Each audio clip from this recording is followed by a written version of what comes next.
chicos y chicas? Los saluda el profesor Héctor Silmar Herrera Martínez, mejor conocido en YouTube como el Profe Silmar. El día de hoy traigo para ustedes un tema relacionado con la asignatura de Ciencias Naturales, que se titula La importancia de las interacciones entre los componentes del ambiente. Es muy importante saber de ciencias naturales. Como bien sabemos, es la asignatura quizás más entretenida para los jóvenes, para los adolescentes, pues nos habla de la naturaleza misma, del entorno donde vivimos, donde interactuamos constantemente. Y de ahí la importancia de conocer más a fondo cómo interactúan las diferentes especies de seres vivos en un lugar. Pues bien, vamos a empezar el tema como siempre lo hacemos, con un concepto breve que nos dé la idea del tema central. En este caso vamos a manejar dos conceptos que tienen una relación directa. El primero es la definición de ecosistema. Como bien sabemos, ecosistema se deriva de dos palabras: eco, que viene de ecología, y sistema, pues de un funcionamiento articulado de con ciertas funciones organizadas. Bueno, pues un ecosistema es el conjunto de plantas, animales, bacterias, hongos, algas que interactúan entre sí en un lugar determinado, principalmente por el clima, el relieve, la latitud y la altitud. Hemos escuchado muchas veces la definición de ecosistema y no les he de mentir, hasta hace 20 años era un poquito más breve. Sencillamente una definición de educación primaria de ecosistema era conjunto de plantas y animales que interactúan entre sí en un lugar determinado, principalmente por el clima. Y así nos crecimos muchos pensando en esa definición tan sencilla. Hoy quiero presentarles una definición más complementada porque es necesario que ustedes conozcan más a detalle los diferentes tipos de seres vivos. Lo que no queremos es que de pronto el alumno, el estudiante de cuarto, quinto o sexto de primaria y también de secundaria se quede con la idea vaga de pensar que los únicos seres vivos son las plantas y los animales. De ahí que vemos que nuestra definición dice conjunto de plantas, animales, bacterias, hongos y algas que interactúan entre sí en un lugar determinado. Hasta aquí nos vamos a detener un rato. ¿Por qué mencionamos bacterias, hongos y algas? Pues no olvidemos que son parte de otros reinos de seres vivos que quizás hemos pasado desapercibidos. Algunos porque nos hemos confundido y pensamos que no son seres vivos, y otros porque son tan microscópicos que se requiere de aparatos especiales como los mismos microscopios para poderlos ubicar. Pero son seres vivos y forman una parte fundamental de los ecosistemas. Continuando, dice principalmente, en un lugar determinado, principalmente por el clima. Anteriormente únicamente nos decían que era por el clima. Y que ese clima sabemos que es las condiciones atmosféricas de un lugar, en base a los gases atmosféricos, que determinan la temperatura del mismo. Pero también hemos estudiado actualmente que también el relieve tiene una parte muy importante dentro de un ecosistema. Y por qué no decirlo, la latitud, aquella famosa inclinación que tiene nuestro planeta Tierra con respecto del Sol y que hace que recibamos diferentes niveles de temperatura según la latitud en la que estemos viviendo. Y la altitud también, el tipo de relieve que sabemos que en ocasiones empezamos desde el nivel del mar hasta las altas montañas. Estoy siendo muy breve porque este tema ya lo tenemos en un tema de geografía, que ojalá puedan ver ustedes también, que ya está en nuestra cajita de notificaciones. Pues bien, esta es la primera definición del tema que vamos a ver, el ecosistema. Y después vemos en otro color otra definición que dice región natural. La región natural se define como el conjunto de ecosistemas que comparten características similares dentro de un mismo territorio. Esto es muy importante mencionarlo porque anteriormente nos crecieron pensando únicamente en ecosistemas y nada más, pero en realidad no son solo los ecosistemas. Ahora, si conjuntamos varios ecosistemas que que se compartan en un mismo territorio y por tanto sus condiciones climatológicas sean similares, veremos entonces que se puede formar una región natural. Y para ello, la región natural, pues como dice, es un conjunto de varios ecosistemas. Pues bien, una vez vistos ya los dos conceptos teóricos que nos van a dar la guía de nuestro tema del día de hoy, vamos a pasar de lleno al tema como tal. Y como siempre lo hacemos, empezaremos hablando de los antecedentes históricos del tema, aunque sea ciencias naturales, siempre hay una historia del cómo empezó el estudio del tema. Y en este caso empezaríamos hablando de Aristóteles, un griego, un filósofo griego, botánico, que hizo sus estudios allá por el siglo III a.C. y él logró deducir desde aquellos tiempos que los seres vivos se clasificaban en plantas y animales, o en animales y plantas. El orden no altera el producto, ¿verdad? Bueno, pues eso dijo Aristóteles, fue uno de los que hizo el primer acercamiento a la naturaleza para analizarla y estudiarla. Después pasaron muchos siglos más, hasta que en el siglo XVIII después de Cristo, ya podemos hablar del famoso Charles Darwin, aquel científico británico, quien ya en base a sus estudios, en base a ese su famoso libro que generó durante un viaje de 5 años, logra demostrar que existen 3 reinos más de seres vivos.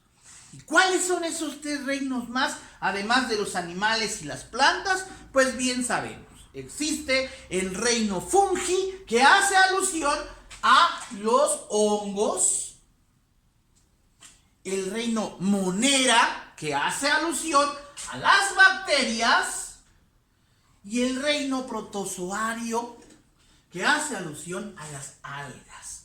Este último reino protozoario es curioso porque se dice que es el primero de los seres vivos, incluso antes que las plantas y los animales como tal. Estos seres son los seres más antiguos de la humanidad.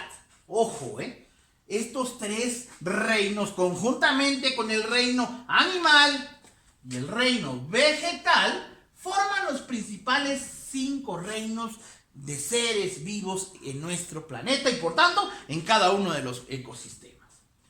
Pues aquí, una vez que ya vimos este pequeño historial de las 2 personas, son muchas las que han estudiado eso, pero 2 personas que fueron determinantes en este estudio, vamos a hablar el día de hoy de lleno a interpretar el tema. El tema como tal dice la importancia de las interacciones entre los componentes del ambiente.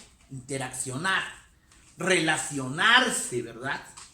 Entre los componentes del ambiente, pues todos los seres vivos que estén en el ambiente, en este caso en un ecosistema, o en regiones naturales en su caso. Bueno, pues como bien sabemos, en este reino de seres vivos, en este reino ideal de seres vivos, los ecosistemas, existe la famosa cadena trófica o cadena alimenticia. Trófica, que se dice que viene del término de la palabra griega tropos o trofos, que habla de alimentación, de ahí que se llame cadena alimenticia o cadena trófica. La cadena trófica es también considerada como un ciclo de vida perfecto. Ciclo de vida, círculo. Recuerden, a mí en lo personal la palabra círculo, ciclo, me demuestra muchas cosas porque nos dice que el ciclo, al igual que el círculo, que la figura geométrica, no tiene principio ni tiene fin. No podemos deducir en dónde empieza ni dónde termina. Es una figura perfecta. Pues bien, hablando en ciencias naturales, la cadena trófica o alimenticia es un ciclo de los seres vivos, un ciclo perfecto. ¿Cuál es el objetivo principal de la cadena trófica o alimenticia en los ecosistemas? Pues mantener el equilibrio en ellos. Lograr que sigan existiendo las especies, que no desaparezcan las especies, pero todas en general. De ahí la importancia que el ecosistema es eso, un sistema que busca el equilibrio pleno en todas las especies que viven en él. Y bien, vamos a empezar hablando de qué tipos de especies viven en un ecosistema y que a la vez definen a la cadena trófica o cadena alimenticia. ¿Por qué se llama así? Porque según lo que ellos comen, lo que les da el lugar que ocupan en esa cadena, en ese eslabón. Recuerden que toda cadena, inclusive las cadenas que tenemos, que usamos, esas cadenas de oro, de plata, se le llama eslabón a cada una de las uniones que van formando dicha cadena. Pues también aquí son eslabones. El primer eslabón lo crean, lo representan los productores, los seres vivos productores. En este caso, los únicos seres vivos productores son las plantas. Este maravilloso mundo de las plantas, que recibe la característica principal técnica, es que son autótrofos, son seres autótrofos, capaces de producir su propio alimento. Las plantas, en base a la fotosíntesis, que es ese proceso en donde interactúa el sol, el agua y otros elementos, hace que las plantas produzcan su propio alimento. Son autótrofos, dice, son capaces de producir su propio alimento, son los seres vivos más independientes, podríamos decir así. Se les conoce como el eslabón de los productores. Después de ese eslabón de los productores viene el segundo eslabón, que son los consumidores primarios. Nótese, todos los que voy a mencionar ahora son consumidores. Los únicos productores en una cadena alimenticia que forma un ecosistema son las plantas, porque ellos son capaces de producir su propio alimento y no perjudicar a nadie más. Al contrario, contribuir a la vida de otros seres, que son todos estos. Los consumidores primarios son todos aquellos animales herbívoros, aquellos que directamente consumen plantas para sobrevivir. Pues esos animales son los consumidores primarios y son el primer eslabón de la cadena alimenticia. El segundo sería en este caso.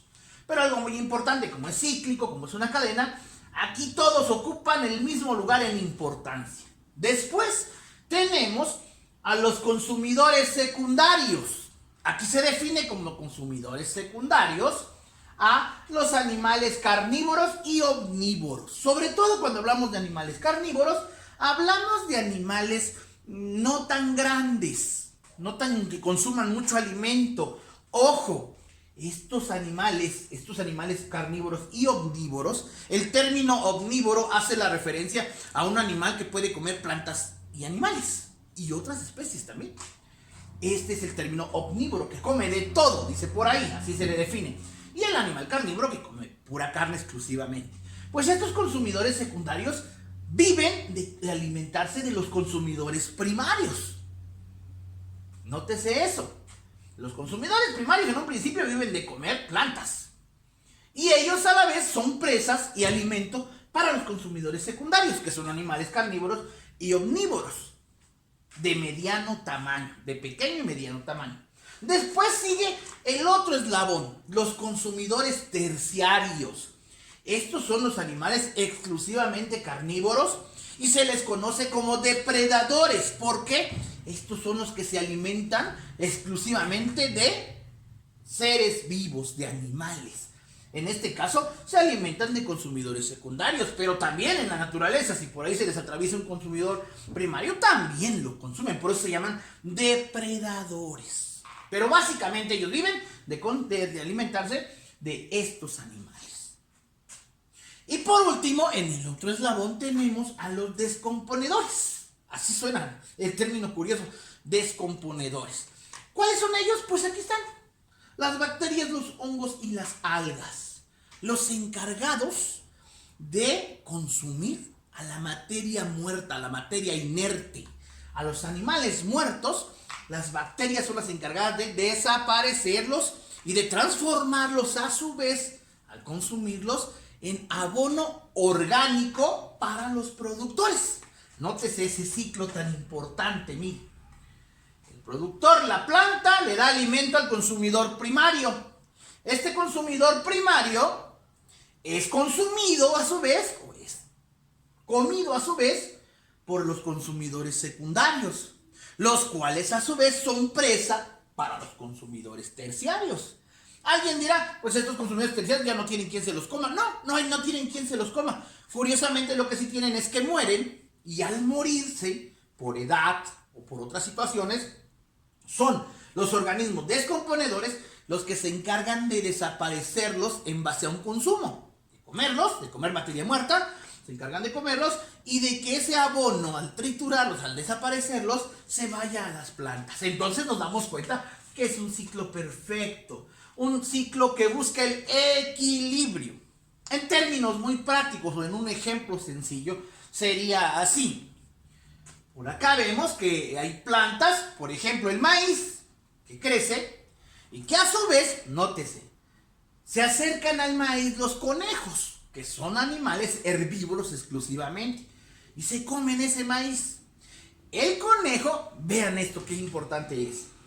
El conejo es un animal que se produce, es muy prolífero, se produce muy rápidamente. Sabemos que su gestación es de un mes aproximadamente, y en un mes puede tener alrededor de 6 a 12 gazapos. El gazapo es el cachorro, digamos, del conejo. El conejo pequeño se le conoce como gazapo. Pues bien, esos gazapos, conejos pequeños, se producen mucho y a su vez tienen suficiente alimentación de las plantas y ellos al ser varios son presa de otros animales, inclusive de los mismos perros, de los animales como los pequeños zorros, los coyotes, son presas los animales herbívoros, los consumidores primarios. Pero nótese una cosa, los consumidores primarios son muy prolíferos, como decía, se producen más en un año, en un ciclo de un año, se producen bastantes. Mientras que los consumidores secundarios tienen una gestación más prolongada, que va de los 2 meses hasta los 9 meses inclusive. Y sus crías van de 1 a 2 especies, o tal vez un poco más. Pero eso hace que se mantenga el equilibrio, es decir, hay más comida de esta para ellos. Y acá, al final, en los consumidores terciarios, como por ejemplo los famosos tigres, las águilas enormes que son carnívoros directamente, los leones, ellos, al ser así unos consumidores netos, a la hora de tener sus crías tienen menos crías y su gestación es mucho más prolongada. Eso hace que haya una recuperación natural de todos los animales para mantener el equilibrio. De igual manera, los descomponedores surgen en la medida exacta para desaparecer la materia muerta, la materia inerte, y convertirla en abono para las plantas y en general un ciclo perfecto de vida. Todo parece muy bonito, muy ideal, vemos que ese es un ecosistema como tal, pero fíjense que hay un elemento del que a lo mejor nos quisiéramos olvidar, pero no podemos, porque somos parte directa de él. Somos descendencia directa de él, y por qué no decirlo, somos directamente él. Y aquí tienen ustedes. Decidí anotarlo por aparte, y hasta inclusive en un color rojo, tienen ustedes a el hombre. El hombre como tal. Cuando me refiero al hombre, me refiero obviamente al hombre y la mujer como ser vivo. El hombre, en esta cadena alimenticia, o mejor dicho, convertida a una pirámide alimenticia, el hombre, dentro de nuestro egoísmo, decimos, estamos hasta arriba. ¿Por qué? Porque pertenecemos al reino animal y nos consideramos el único animal con capacidad de razonar. El resto de los animales actúan por instinto. Pero en este sentido hay algo muy importante. En el reino animal, para mantener el equilibrio, siempre será mejor el instinto que el razonamiento supuesto, entre comillas, del hombre. Y ustedes van a decir, ¿por qué? ¿Y por qué lo está diciendo él si él es un hombre? Pues obviamente, somos parte responsable del desequilibrio ecológico, de todo lo contrario de lo que acabo de explicar. Este es equilibrio ecológico. Esto es lo ideal de un ecosistema. Pero cuando el hombre llega y se inmersa en los ecosistemas, genera desde el momento de su llegada desequilibrio total. ¿Y cómo es eso? Van a decir. En un principio, cuando los primeros pobladores de este planeta llegaron, no tenían muchos artefactos para hacerle daño a los ecosistemas, pero sin embargo lo hicieron. ¿Cómo? Pues empezó la cacería para alimentarse. Nótese algo. Si un hombre por hambre y en el hábito de la cacería va y caza conejos, pues le está quitando al cazar los conejos, porque recuerden, todos estos animales que están aquí, todos estos elementos vivos, actúan por instinto. Por tanto, ellos únicamente actúan para satisfacer sus necesidades prioritarias. Un ejemplo, un animal que tiene hambre, de cualquiera de estos que están acá, de ellos, estos tres, simplemente caza una presa, se alimenta, sacía su hambre y ya está ahí. Puede ver que hay otros animales de la misma especie, pero no va a ser por cazarlos porque no tiene hambre, lo hará en otro momento. Y al hacer ese acto de no cazarlos, permite que esos animales posiblemente se sigan reproduciendo y no exista un desequilibrio en la cadena. Pero el hombre no. Nos decimos un ser razonable, un ser que piensa, que no actúa por instinto, y entonces decimos, me voy de cacería y que cazaré la mayor cantidad de conejos que pueda. Y así lo hace el hombre. Y viene muy contento con sus conejos, sin darse cuenta que al eliminar consumidores primarios, provoca que no tengan que comer los consumidores secundarios. Y que por lo mismo, tampoco tengan que comer los consumidores terciarios. Y que también a eso le falte alimento a los descomponedores. Y por qué no decirlo, que abunden los productores, pero que también generaría un desequilibrio ecológico. Es importante entender eso. El único ser vivo que genera desequilibrio en cualquiera de los ecosistemas que participe es el hombre. Mencioné el ejemplo de la cacería como tal. Eso en los primeros años de existencia del ser humano fue lo que determinó el primer daño a la ecología. La cacería para alimentarse. La siembra o el tomar las plantas que ya estaban para alimentarse y quitarle la comida a los consumidores primarios, por ejemplo. Sin darnos cuenta quizás al principio. Pero hoy en día hay elementos más fuertes que el hombre ha creado y que son los que generan el mayor desequilibrio. ¿Cuáles son esos? La industria. Empezamos a producir mucho, empezamos a desequilibrar el ambiente en base a la contaminación. Cuando contaminamos un ecosistema natural, hacemos que las plantas y los animales también sufran. Empezamos con la tala inmoderada de los árboles para crear muebles de muchos tipos. ¿Y qué pasa? No nos damos cuenta que estamos tirando el hogar de seres vivos, no solo de animales, que es lo que decimos, ay, pobrecito el pajarito, le tiraron su arbolito. No, también de bacterias, de hongos, de algas que a lo mejor por su característica no son llamativas hacia nosotros. Es importante que tengamos en cuenta eso.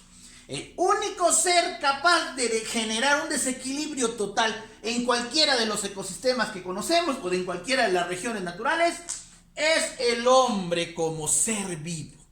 El resto de la cadena alimenticia o cadena trófica, mientras estén sin el hombre, logran el famoso equilibrio ecológico. Desafortunadamente para ellos, casi en todos los ecosistemas de nuestro planeta tiene influencia o tenemos influencia los hombres. Pues bien, chicos, este tema espero les haya gustado. Es un tema muy interesante que tiene mucho más del cual hablar, que en otros momentos lo haremos, como por ejemplo la famosa huella ecológica, todo el daño que generamos nosotros, ahí sí en cantidades ya contabilizadas. Pero bien, el día de hoy mi intención era que ustedes conociesen sobre todo la importancia de las interacciones de los seres en un ambiente. Ya dijimos que estos que están acá son inofensivos, son seres que mantienen el equilibrio ecológico. Ustedes van a decir, ay no, es un león, es peligroso. No, este es inofensivo porque simplemente si nos ataca es porque nosotros entramos a su medio. Él vive feliz en su medio sin que estemos nosotros. Pues bien, chicos, espero les haya gustado el video. Si fue así, pues recuerden darle like, suscríbanse a mi canal y activen la campanita para que YouTube les informe cuando yo vuelva a subir un video educativo que estoy seguro va a formar parte de su acervo cultural. Hasta luego, chicos y chicas, y cuídense mucho.